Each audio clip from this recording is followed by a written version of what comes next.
$42. C'était tout ce que Tyler possédait lorsque son père est parti en disant « J'ai épousé ta mère, pas ses dettes médicales. J'en ai fini. » 3 mois plus tard, les reins de sa mère cessèrent complètement de fonctionner. $12 000 toutes les 3 semaines pour la dialyse, sinon elle serait morte dans 6 mois. Alors il installa une petite table pliante devant une épicerie, avec une image de limonade et une pancarte sur laquelle on pouvait lire « $0,50 le verre. Chaque verre aide ma mère à survivre. » Pendant plusieurs jours, certaines personnes souriaient avant de continuer leur chemin. Une femme le traita de manipulateur. Un homme lui dit de trouver un vrai travail. Après 5 jours passés sous cette chaleur écrasante, il n'avait récolté que $93. Tyler fit le calcul. $93 plus les $800 obtenus grâce à la vente de l'alliance de sa mère. Cela ne suffisait pas. Cela signifiait aussi regarder sa mère mourir. Cela signifiait avoir 11 ans et échouer dans la seule chose qui comptait vraiment. Il baissa la tête et laissa les larmes couler. Peu lui importait désormais que quelqu'un le voie. « Je suis désolé, maman, » murmura-t-il dans le vide. « J'ai essayé de toutes mes forces. » Le 6e jour, brisé, en pleurs et prêt à abandonner, une Tesla noire s'arrêta devant lui. La voiture était si silencieuse qu'il ne l'avait même pas entendue arriver. Mais il aperçut l'ombre de quelqu'un s'approcher de la table. Il leva les yeux et vit un homme debout devant lui. L'homme lisait la pancarte de Tyler. Chaque verre aide ma mère. Ses yeux se remplirent de larmes en lisant ces mots. Ce que cet homme fit dans les 5 minutes qui suivirent ne sauverait pas seulement la mère de Tyler, mais en sauverait 4 autres. Pourtant, vous n'allez pas croire comment.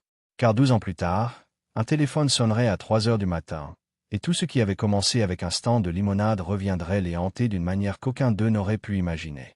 Maintenant, commençons. Le stand de limonade était là depuis l'aube. La même table pliante que sa mère utilisait autrefois pour les vide-greniers. Le même pichet en plastique avec une fissure sur le côté. Tyler était assis derrière, sur une caisse de lait retournée, paraissant plus petit qu'un enfant de 11 ans ne devrait l'être.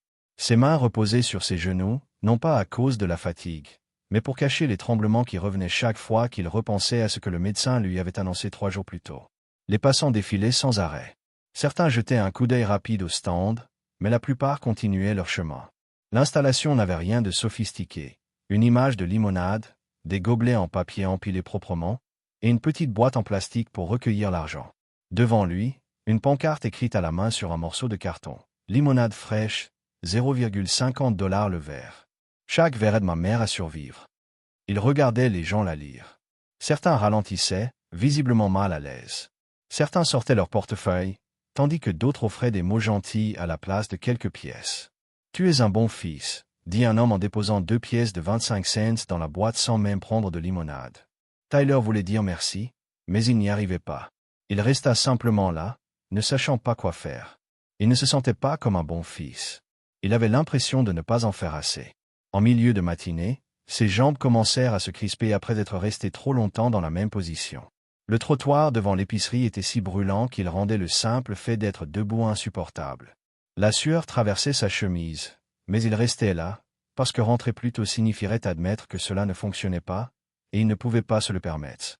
Pas alors que sa mère était allongée dans un lit d'hôpital à quelques kilomètres de là, branchée à des machines qui la maintenaient en vie.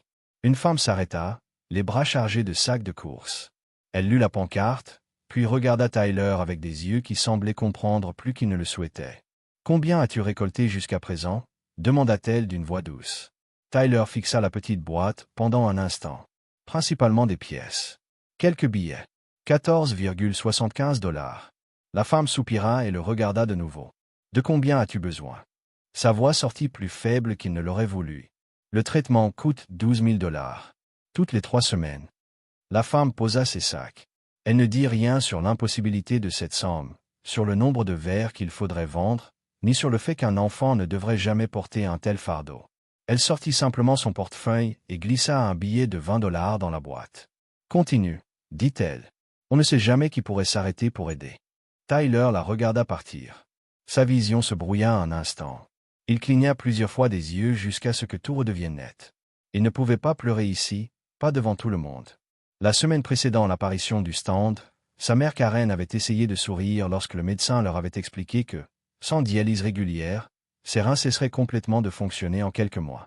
Tyler était assis sur une chaise en plastique à côté de son lit d'hôpital, les mains crispées sur les accoudoirs jusqu'à en blanchir les jointures. « On trouvera une solution, » avait dit Karen d'une voix faible mais déterminée. On s'en est toujours sorti. Mais Tyler avait vu la pile de factures médicales sur la table basse à la maison. Il avait entendu sa mère pleurer au téléphone avec la compagnie d'assurance, expliquant qu'elle comprenait qu'il ne couvrirait pas tous les frais, qu'elle savait qu'elle devait trouver une autre solution. Il l'avait regardé vendre son alliance, le seul bijou qu'elle avait conservé après que son père les eut quittés pour une autre femme. Et malgré cela, il manquait encore de l'argent. Cette nuit-là, Tyler avait fouillé tous les tiroirs de sa chambre, comptant l'argent reçu aux anniversaires et lors de petits travaux. 42 $. Il l'avait fixé longtemps, puis était allé dans la cuisine chercher l'ancienne table pliante dans le garage. Si sa mère pouvait vendre son alliance, lui pouvait vendre de la limonade. Ce n'était pas grand-chose, mais c'était quelque chose. C'était mieux que de la regarder mourir sans essayer. Le troisième jour, il bougeait plus lentement et parlait moins. Il était épuisé. Ses mains n'arrêtaient pas de trembler lorsqu'il versait la limonade. Ses yeux lui faisaient mal après s'être levé à 5 heures du matin pour préparer de nouveaux pichets avant l'école. Le directeur avait appelé sa tante, inquiet des cernes sous ses yeux et du fait qu'il s'était endormi pendant le cours de mathématiques. Sa tante était venue au stand cet après-midi-là, l'air terrifié. « Tyler, mon chéri, tu ne peux pas continuer comme ça, » avait-elle dit en s'agenouillant à côté de lui. « Tu n'as que 11 ans. Ce n'est pas ta responsabilité. » « Alors à qui appartient-elle » avait-il répondu, sans vouloir paraître en colère, incapable pourtant de cacher ce qu'il ressentait. « Maman ne peut plus travailler. L'assurance ne paie pas. Toi non plus, tu ne peux pas aider davantage. Alors qui va l'aider » Sa tante n'avait pas de réponse. Elle avait simplement serré son épaule avant de partir, les larmes coulant sur son visage jusqu'à sa voiture. Le 6e jour, Tyler ne tenait plus que par miracle.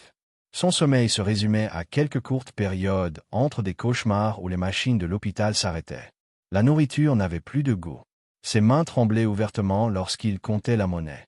Les gens le remarquaient, et pas toujours avec bienveillance. « Où sont tes parents » demanda sèchement une femme. « Un enfant ne devrait pas être ici tout seul. »« Ma mère est à l'hôpital » répondit Tyler doucement. « J'essaie de payer son traitement. » Mais la femme ne céda pas. « C'est de la manipulation.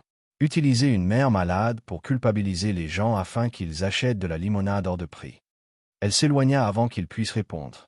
La limonade lui coûtait 23 cents par verre à préparer. Il la vendait 50 cents. Cela lui rapportait 27 cents de bénéfices par verre. Il lui faudrait vendre plus de 44 000 verres pour payer un seul traitement. Le calcul était impossible, mais il ne savait pas quoi faire d'autre. Les heures passèrent lentement. Le soleil monta encore, transformant le trottoir en plaque brûlante. 2 fois, sa vision se brouilla au point qu'il dut s'asseoir brutalement sur sa caisse et mettre la tête entre ses genoux jusqu'à ce que le vertige passe. À 3 heures de l'après-midi, il avait gagné 18,50 $ ce jour-là. Avec les jours précédents, cela faisait 93,25 $ au total. Il fixa l'argent, puis pensa à l'hôpital, où sa mère devait probablement se réveiller de sa sieste. 93 $. Même pas 1% de ce qu'il fallait. Pour la première fois depuis qu'il avait installé son stand, Tyler sentit qu'il ne pouvait plus tenir. « Je n'y arriverai pas » murmura-t-il dans le vide. « Je ne peux pas la sauver. » Il baissa la tête, posa les coudes sur ses genoux, et laissa les larmes tomber silencieusement sur le bitume brûlant. Il n'entendit pas les pas approcher avant qu'une ombre ne tombe sur sa table. « Excuse-moi » dit une voix calme, masculine, avec un accent qu'il ne reconnaissait pas. « Le stand est encore ouvert. » Tyler leva les yeux en essuyant rapidement son visage. Un homme se tenait devant lui, grand, mince, vêtu d'un jean et d'un simple t-shirt noir. Rien dans son apparence ne criait la richesse, mais quelque chose dans sa manière d'être imposait naturellement le respect. « Oui » répondit Tyler d'une voix rauque. 50 cents le verre. L'homme lut attentivement la pancarte. « Depuis combien de temps es-tu ici ?»« 6 jours. Tous les jours après l'école et tout le week-end. C'est long pour quelqu'un de ton âge. » L'homme jeta un regard vers la rue, où une Tesla noire aux plaques temporaires était garée. « Comment ça se passe ?»« La collecte. » Tyler oublia presque comment respirer. Il voulait mentir, dire que tout allait bien, que les gens étaient généreux. Mais il était trop fatigué pour prétendre. « Pas bien. J'ai récolté 93 $. Ma mère a besoin de 12 000 $ toutes les 3 semaines pour sa dialyse si elle veut vivre. » L'homme resta silencieux un instant, mesurant l'écart impossible entre ces deux chiffres. « Comment t'appelles-tu »« Tyler. »« Tyler. Moi, c'est Blake. » Il tendit la main et Tyler la serra, surpris par tant de formalités. « Parle-moi de ta mère. » Et à la manière dont Blake posa la question, sans pitié mais avec un intérêt sincère, toutes les défenses de Tyler s'effondrèrent. Les mots sortirent d'un coup. Il parla de Karen, de tout ce qu'elle avait fait pour lui, de la manière dont elle n'avait compris qu'il y avait un problème que lorsqu'il était déjà trop tard. Il parla de son père qui les avait abandonnés, de sa mère qui avait travaillé 3 emplois jusqu'à ce qu'elle ne puisse plus, des factures médicales empilées sur la table, de sa tante qui voulait aider mais qui avait déjà 3 enfants à charge, de l'assurance qui ne couvrait que 30% des frais. Blake écouta sans l'interrompre. Quand Tyler eut terminé, les larmes aux yeux, Blake hocha lentement la tête. « Tu aimes énormément ta mère. »« C'est tout ce que j'ai, » répondit simplement Tyler. Blake sortit son portefeuille. Tyler s'attendait à un billet de 20, peut-être $50. Mais Blake sortit une carte bancaire noire et la leva. « Y a-t-il un service de facturation de l'hôpital que je peux appeler ?» Tyler cligna des yeux. « Quoi ? Le traitement de ta mère. Les $12 000. Y a-t-il quelqu'un à qui je peux payer directement ?» Le monde sembla vaciller. Tyler s'agrippa au bord de la table. « Vous voulez payer son traitement ?»« Pas seulement un traitement, » répondit Blake calmement. « Tous. Autant qu'il en faudra, jusqu'à ce qu'elle puisse recevoir une greffe ou trouver une autre solution. » Tyler n'arrivait plus à respirer. « Pourquoi? Vous ne nous connaissez même pas. Êtes-vous un ange ?» Blake resta silencieux un instant. « Quand j'avais 12 ans, ma mère a été diagnostiquée d'un cancer. Nous n'avions pas assez d'argent pour la chimiothérapie. Nous n'avions pas d'assurance, et mon père était déjà parti. Je l'ai regardée refuser son traitement parce qu'elle ne voulait pas me laisser avec des dettes. Elle est morte 6 mois plus tard. » Il regarda Tyler, les yeux chargés d'un chagrin qui n'avait jamais disparu. « Je n'ai pas pu sauver ma mère. Mais je peux sauver la tienne. » L'université Northwestern l'accepta avec une bourse partielle, grâce aux économies prudentes de Karen, à une aide financière et à une petite contribution de Blake, avec qui Tyler était resté en contact au fil des années. Il put s'y inscrire sans s'endetter lourdement. L'université fut plus difficile que tout ce que Tyler avait jamais connu. Les cours étaient impitoyables, la compétition féroce et la pression écrasante. Il vit plusieurs camarades abandonnés après la première année, changer de filière pour quelque chose de plus facile, admettant que la médecine n'était pas faite pour eux. Tyler, lui, ne vacilla jamais. Chaque fois qu'il pensait à abandonner, il se souvenait de cette caisse de lait sur laquelle il était assis sous la chaleur de juillet, regardant sa boîte à monnaie se remplir de pièces qui ne seraient jamais suffisantes. Il se souvenait de la main de Blake sur son épaule. Il se souvenait du visage de sa mère lorsqu'elle avait appris qu'elle allait pouvoir vivre. Les études de médecine furent encore plus éprouvantes. Les 2 premières années furent une succession ininterrompue de cours, de laboratoires et de journées entières passées à étudier. Les 2 dernières furent consacrées aux stages cliniques, à des heures interminables à l'hôpital, à regarder des gens souffrir et parfois mourir. Il apprit que la médecine ne consistait pas à sauver tout le monde. Elle consistait à faire tout ce qu'on pouvait et à vivre avec le résultat. Tyler était dans sa 3e année de médecine, en rotation au service des urgences, lorsqu'il vit quelque chose qui boucla la boucle. Une femme arriva avec un jeune garçon d'environ 12 ans. L'enfant souffrait d'une infection grave nécessitant des antibiotiques intraveineux. Lorsque le médecin évoqua une hospitalisation pour une nuit d'observation, le visage de la femme s'assombrit immédiatement. « Combien cela va-t-il coûter » demanda-t-elle d'une voix tremblante. « Je ne peux pas vous le dire exactement, » répondit le médecin. « Vous devrez parler au service de facturation. Mais avec votre assurance. » « Nous n'avons pas d'assurance, » interrompit la femme. « L'employeur de mon mari n'en propose pas, et nous ne pouvons pas nous permettre les offres privées. Ne peut-il pas simplement prendre les antibiotiques à la maison ?» Tyler observa le médecin expliquer pourquoi ce n'était pas sans danger. Il vit les épaules de la femme s'affaisser de désespoir. Il vit le garçon essayer d'être courageux alors que la peur emplissait ses yeux. Lorsque le médecin passa au patient suivant, Tyler s'approcha. « Excusez-moi, » dit-il doucement. « Je n'ai pas pu m'empêcher d'entendre. Je suis étudiant en médecine ici, et je veux que vous sachiez qu'il existe des ressources, des programmes d'aide financière, des demandes de soins caritatifs. L'hôpital a des personnes qui peuvent vous aider à traverser cela. Vous n'avez pas à faire face à tout cela seul. » La femme le regarda avec une gratitude si désespérée que cela lui fit mal. « Merci. Nous essayons si fort, mais tout coûte si cher, et je ne sais pas ce que nous allons faire. »« Je sais, » répondit Tyler doucement. « J'ai connu cela. Ma mère avait besoin de dialyse quand j'avais à peu près l'âge de votre fils. Je comprends à quel point c'est effrayant. Mais il y a des gens qui s'en soucient. Il existe des solutions. Laissez-moi vous mettre en contact avec quelqu'un qui pourra vous aider. » Il passa sa pause déjeuner à retrouver le conseiller financier de l'hôpital, à s'assurer que la femme obtenait un rendez-vous, à vérifier que le garçon serait admis et soigné, quelle que soit sa capacité à payer. C'était un petit geste, presque insignifiant dans l'immense machine du système de santé. Mais cela comptait pour cette famille, et cela rappela à Tyler pourquoi il avait choisi cette profession impossible, épuisante et parfois déchirante. 4 ans après avoir commencé ses études de médecine, Tyler obtint son diplôme. Karen était dans le public, en bonne santé et rayonnante. Sa fonction rénale était désormais stable, grâce aux années de dialyse rendues possibles par Blake. Elle avait même été inscrite sur la liste des greffes, bien qu'ils attendissent toujours un donneur compatible. Blake était là lui aussi, assis à côté de Karen, devenu au fil des années une sorte de membre de la famille. Il avait assisté à la remise de diplôme universitaire de Tyler, lui avait écrit une lettre de recommandation pour l'école de médecine, et l'appelait tous les quelques mois simplement pour prendre de ses nouvelles. Lorsque Tyler traversa la scène pour recevoir son diplôme, Blake se leva et applaudit plus fort que quiconque dans l'auditorium. Plus tard, au milieu des familles et des nouveaux diplômés, Blake prit Tyler dans ses bras. « Ta mère serait si fière de toi, » dit-il. Et Tyler savait qu'il ne parlait pas de Karen. Il parlait de sa propre mère, celle qu'il avait perdue à cause du cancer lorsqu'il avait 12 ans. « Merci, » dit Tyler, la gorge serrée. « Pour tout. Je ne serais pas ici sans vous. »« Tu aurais trouvé un moyen, » répondit Blake. « Tu es la personne la plus déterminée que j'ai jamais rencontrée. Je n'ai fait qu'écarter quelques obstacles. » Tyler commença son internat à l'hôpital Cook County de Chicago, l'un des programmes les plus exigeants et les plus difficiles du pays. Les horaires étaient inhumains, le travail incessant, mais il était exactement là où il voulait être. Il apprenait auprès des meilleurs, soignait les patients qui avaient le plus besoin de lui, devenant peu à peu le médecin qu'il rêvait d'être depuis ses 11 ans. 2 ans après le début de son internat, son téléphone sonna à 3 heures du matin. Tyler était déjà à l'hôpital, terminant une garde double, et répondit malgré le numéro inconnu. « Tyler, c'est Blake. » Il sentit soudain l'inquiétude monter.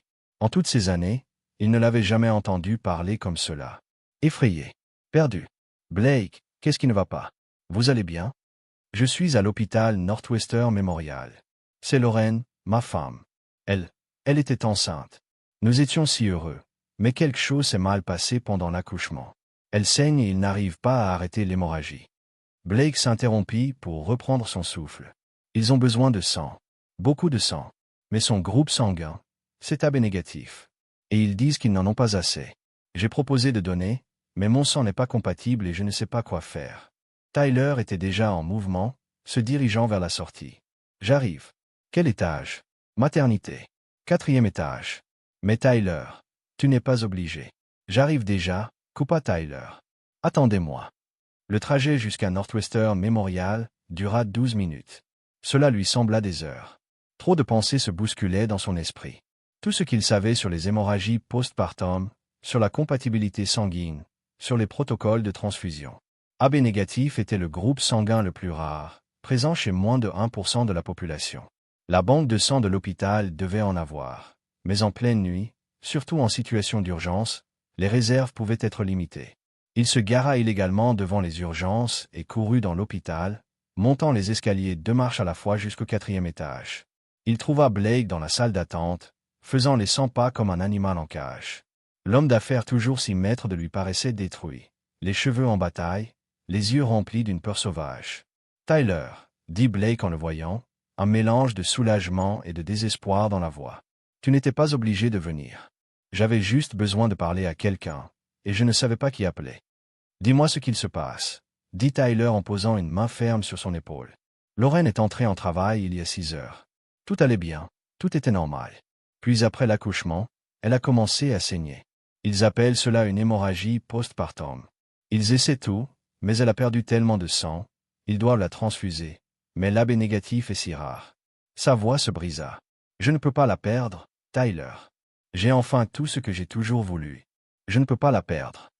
Tu ne la perdras pas, répondit Tyler avec plus d'assurance qu'il n'en ressentait. Qu'a dit le médecin pour trouver un donneur? Ils appellent d'autres hôpitaux. Ils vérifient les banques de sang, mais cela prend du temps, et Lorraine n'a pas ce temps. Ils m'ont testé immédiatement, mais je suis au positif, incompatible. Ils ont dit que toute personne de la famille avec du AB négatif devait venir immédiatement. Mais les parents de Lorraine sont en Arizona, sa sœur est à positif, et il n'y a personne d'autre. Tyler le regarda droit dans les yeux. Testez-moi. Blake s'arrêta net. Quoi? Testez mon sang. Je suis AB négatif. La couleur quitta le visage de Blake. Comment le sais-tu? Je donne régulièrement depuis l'université.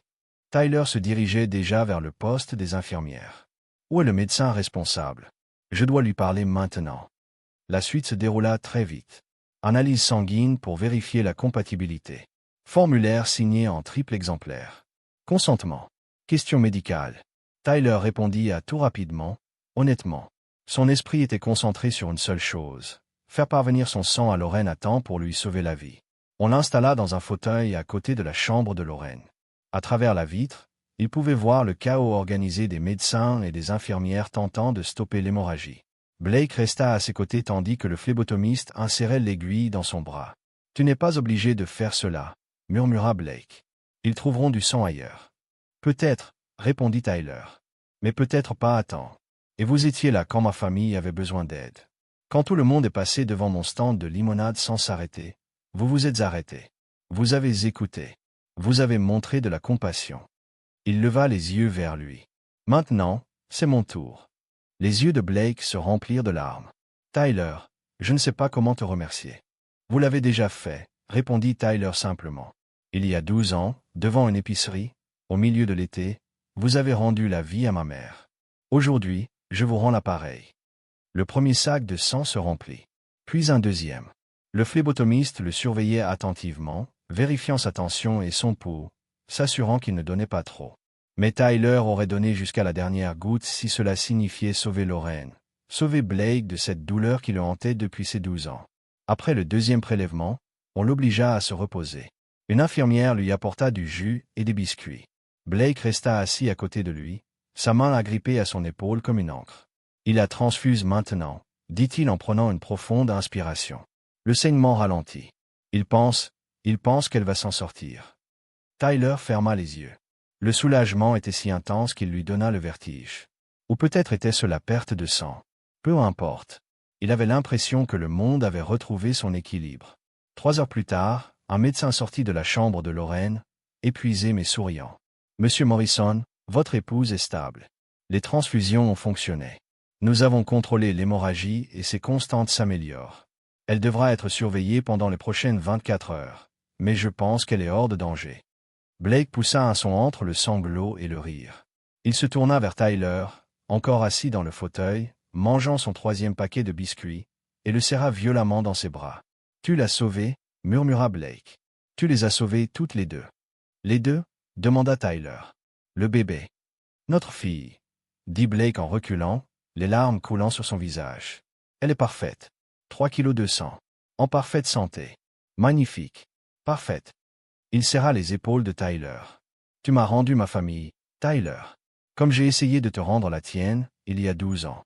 Nous sommes quittes maintenant. »« Nous l'avons toujours été, » répondit Tyler doucement. « Vous vous êtes arrêté devant un stand de limonade. C'est tout ce qu'il a fallu.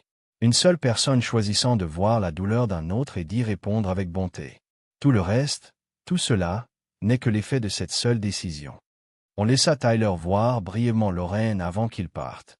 Elle était faible, mais consciente, sa petite fille endormie dans ses bras.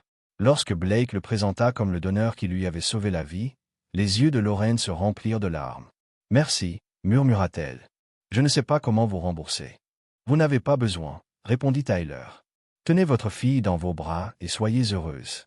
Cela suffit. » Il quitta l'hôpital alors que le soleil se levait, épuisé par sa double garde et par le don de sang, mais plus en paix qu'il ne l'avait été depuis des années. Le cercle qui avait commencé avec un pichet fissuré et une pancarte en carton était désormais complet.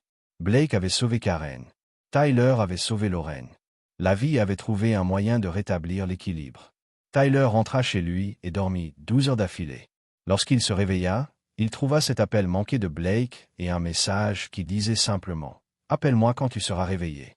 C'est important. » Tyler rappela aussitôt, le cœur battant à tout rompre. « Tout va bien. Lorraine va bien. Lorraine va bien, » répondit rapidement Blake. « Mieux que bien. Elle est réveillée, elle parle, et les médecins disent qu'elle pourra rentrer à la maison dans quelques jours. » Il marqua une pause. « Tyler, j'ai besoin de te voir. Peux-tu venir à mon bureau demain? Il y a quelque chose dont je veux te parler. »« Bien sûr, » répondit Tyler, confus. « Tout va bien. Tout est parfait, dit Blake, et Tyler pouvait entendre le sourire dans sa voix. À demain, 14 heures. Le lendemain, Tyler enfila son unique beau costume et se rendit au bureau de Blake, au centre-ville de Chicago. Morrison Medical Technology occupait 3 étages d'un gratte-ciel étincelant près de la rivière Chicago. La réceptionniste l'attendait et le conduisit directement au bureau de Blake. Blake se leva lorsqu'il entra. Il semblait davantage lui-même, calme et sûr de lui, même si ses yeux étaient encore rougis par le manque de sommeil. « Tyler, merci d'être venu. Assieds-toi, je t'en prie. » Tyler prit place dans l'un des fauteuils en cuir face à l'immense bureau. Derrière Blake, les fenêtres du sol au plafond offraient une vue magnifique sur la ville, belle et indifférente. « Comment va Lorraine ?» demanda Tyler. « Elle va mieux chaque heure. Elle rend déjà les infirmières folles, impatientes de rentrer chez elle, » répondit Blake en souriant. « Et Bella est parfaite. Elle mange bien, dort par courtes périodes, et bouleverse notre vie de la meilleure façon possible. »« Je suis vraiment heureux, » dit Tyler sincèrement. Blake posa les mains sur le bureau, son expression devenant sérieuse. « Tyler, je réfléchis à quelque chose depuis des années. Depuis que tu m'as dit que tu voulais devenir médecin. Et ce qui s'est passé il y a 2 jours m'a apporté la clarté dont j'avais besoin. » Il sortit un dossier de son bureau et le fit glisser vers Tyler. « Je veux construire un hôpital. Pas n'importe quel hôpital. Un endroit où les gens pourront recevoir des soins de qualité, quelle que soit leur capacité à payer. Où des familles comme la tienne, comme cette femme dont tu m'as parlé aux urgences, pourront venir et être soignées avec dignité et respect, au lieu d'être écrasées par des factures qu'elles ne peuvent pas payer. » Tyler ouvrit le dossier. À l'intérieur se trouvaient des plans architecturaux d'un magnifique centre médical moderne. Services d'urgence, blocs opératoires, centres de dialyse, maternité, tout ce qu'un hôpital complet devait avoir. « C'est incroyable, souffla-t-il en tournant les pages. Il s'appellera le Centre médical commémoratif Karen et Tyler, dit Blake doucement. Tyler releva brusquement la tête. « Quoi? Ta mère t'a donné la vie 2 fois. Une première fois en te mettant au monde, et une seconde fois en se battant assez longtemps pour rester en vie jusqu'à ce que je trouve ce stand de limonade. » La voix de Blake tremblait d'émotion. « Et toi, tu as donné la vie à ma femme et à ma fille. Cet hôpital est ma façon d'honorer vous deux.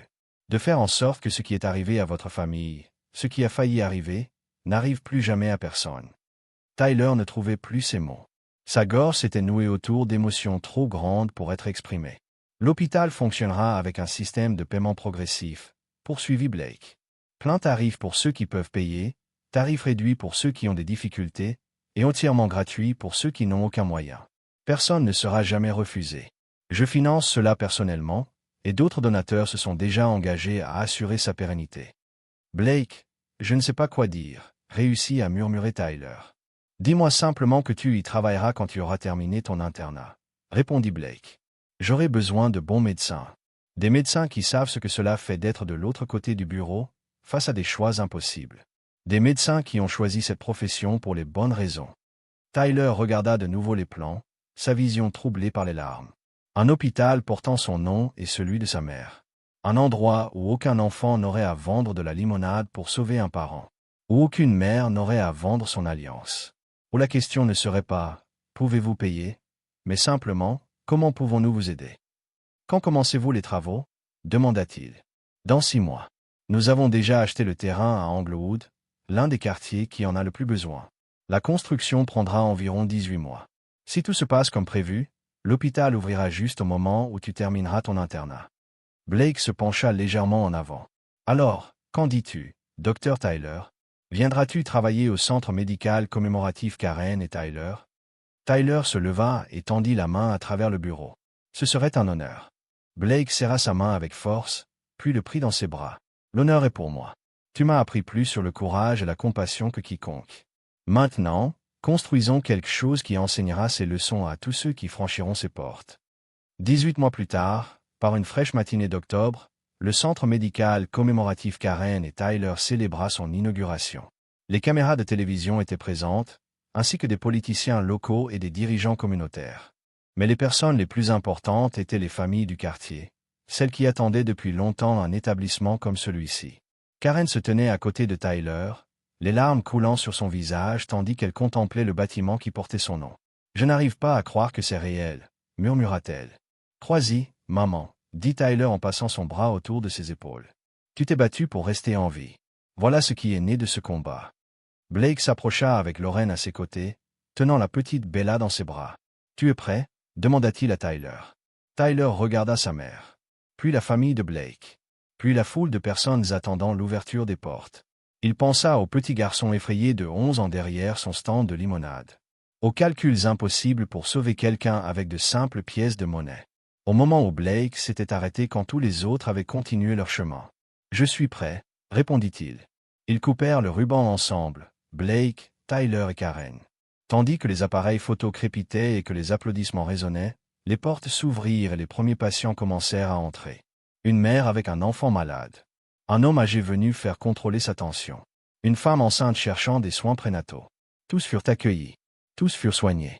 Aucun ne fut interrogé sur sa capacité à payer avant d'avoir reçu les soins nécessaires. Tyler commença son premier jour en tant que médecin titulaire la semaine suivante. Il entra dans le centre de dialyse, le même type de lieu où sa mère avait passé tant d'heures, et vit des patients installés confortablement, recevant le traitement qui les maintenait en vie. Une infirmière s'approcha avec un dossier. « Docteur Tyler, votre premier patient est dans la salle 3. Madame Johnson, venue pour son traitement habituel. Elle n'a pas d'assurance, mais elle bénéficie du programme d'assistance complète. » Tyler prit le dossier et entra dans la salle. Madame Johnson était une femme du même âge que sa mère, fatiguée mais reconnaissante. « Bonjour, » dit Tyler en s'asseyant à côté d'elle. « Je suis le docteur Tyler. Comment vous sentez-vous aujourd'hui ? » « Mieux maintenant que je suis ici, » répondit-elle. « J'étais tellement inquiète lorsque mes reins ont commencé à lâcher. Je n'arrêtais pas de penser à la façon dont j'allais payer tout cela. Mais ici, on m'a dit de ne pas m'inquiéter. On m'a dit que quelqu'un avait déjà tout prévu. » Tyler sourit, pensant à Blake, au stand de limonade, à cette étrange et magnifique façon qu'a parfois la vie de revenir à son point de départ. « C'est exact, Madame Johnson. Vous n'avez pas à vous soucier du coup. Concentrez-vous simplement sur votre guérison. C'est tout ce qui compte. » Alors qu'il commençait son traitement, Tyler ressentit enfin la paix qu'il poursuivait depuis l'âge de 11 ans. Il ne vendait plus de limonade. Il sauvait des vies. Et tout cela avait commencé parce qu'une seule personne avait choisi de s'arrêter, de voir, de se soucier point le soir même. Tyler retrouva Blake pour dîner dans un restaurant calme du centre-ville. Lorraine était à la maison avec Bella, et Karen rendait visite à sa sœur. Ils étaient donc seuls, comme cela avait été si souvent le cas au fil des années. « Alors, comment s'est passée cette première journée ?» demanda Blake alors qu'ils s'installaient dans leur banquette. « Parfaite, » répondit Tyler. « Épuisante, accablante, exactement là où je dois être. » Blake leva son verre d'eau. Au centre médical Karen et Tyler, qu'il aide des milliers de familles pendant des générations. Tyler fit teinter son verre contre le sien. À ceux qui s'arrêtent devant les stands de limonade. À ceux qui voient les autres. À ceux qui choisissent la bonté au lieu de continuer leur chemin. Ils burent en silence pendant un moment. Puis Blake reprit, la voix douce. « Tu sais à quoi je pense parfois ? » « À quoi ? Et si je n'étais pas passé dans cette rue ce jour-là ? Si j'avais pris un autre chemin, ou eu 10 minutes de retard, ou simplement été trop occupé pour m'arrêter ?» Il regarda Tyler. « Ta mère ne serait peut-être plus là. Tu ne serais peut-être pas devenu médecin. Cet hôpital n'existerait pas. Lorraine n'aurait peut-être pas survécu. Toutes ces vies, toutes ces répercussions, tout est né d'un seul moment d'attention. » Tyler y pensa. À quel point ces moments étaient fragiles et précieux. À la façon dont le destin de plusieurs vies avait dépendu du fait que Blake remarque un garçon derrière un stand de limonade. « J'y pense aussi, » admit Tyler. « Mais ensuite, je me rappelle ce que vous m'avez dit dans la salle d'attente de l'hôpital il y a 12 ans. Vous m'avez dit que vous n'aviez pas pu sauver votre mère, mais que vous pouviez sauver la mienne. Vous étiez exactement là où vous deviez être, parce que vous cherchiez un moyen de guérir, et vous l'avez trouvé. Nous nous sommes trouvés mutuellement, » corrigea doucement Blake. Deux personnes qui avaient besoin de guérison, simplement de façon différente. Ils terminèrent leur repas en parlant de l'avenir. Des projets de Blake d'ouvrir d'autres hôpitaux dans des communautés défavorisées. Du rêve de Tyler de diriger, un jour, le service de néphrologie. De tout ce qu'ils pourraient accomplir ensemble. Lorsqu'ils sortirent dans la fraîche nuit d'octobre, Blake s'arrêta sur le trottoir. « Merci, Tyler, d'avoir été assez courageux pour installer ce stand.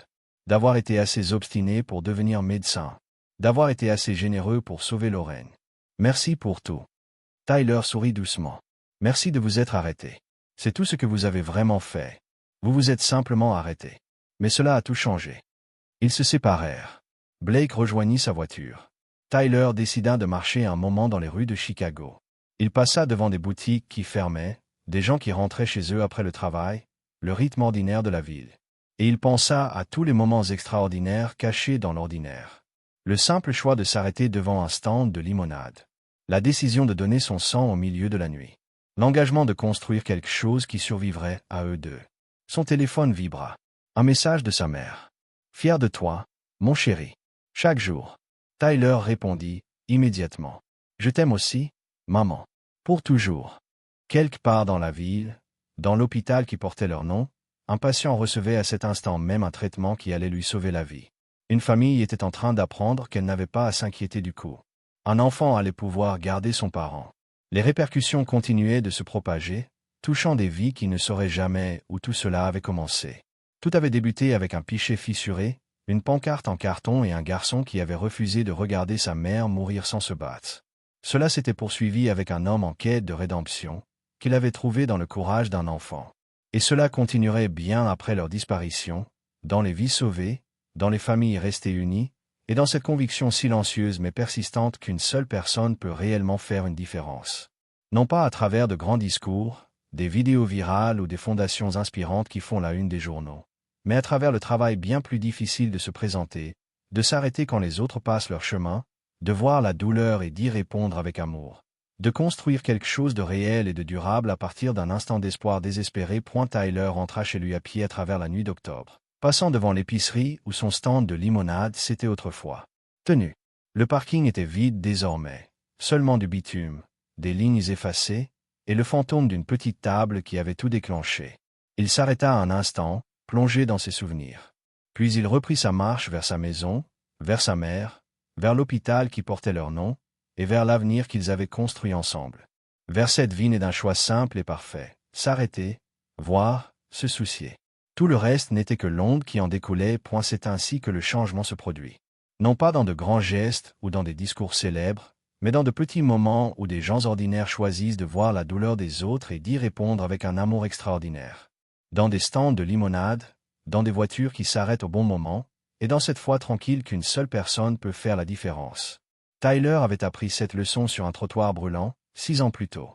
Aujourd'hui, à travers la fondation, à travers chaque patient aidé et chaque famille sauvée, cette leçon continuait de se répandre comme des vagues à la surface de l'eau, atteignant des rivages qu'ils ne verraient jamais.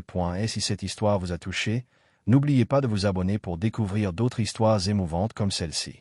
Parce que parfois, les plus belles histoires ne sont pas de la fiction. Parfois, ce ne sont que des après-midi ordinaires, lorsqu'un garçon vend de la limonade et qu'un inconnu décide de se soucier de lui. Et parfois, cela suffit à tout changer. Merci de votre lecture. Je vous envoie tout mon amour. N'oubliez pas de vous abonner et de laisser un commentaire, votre soutien compte énormément pour moi.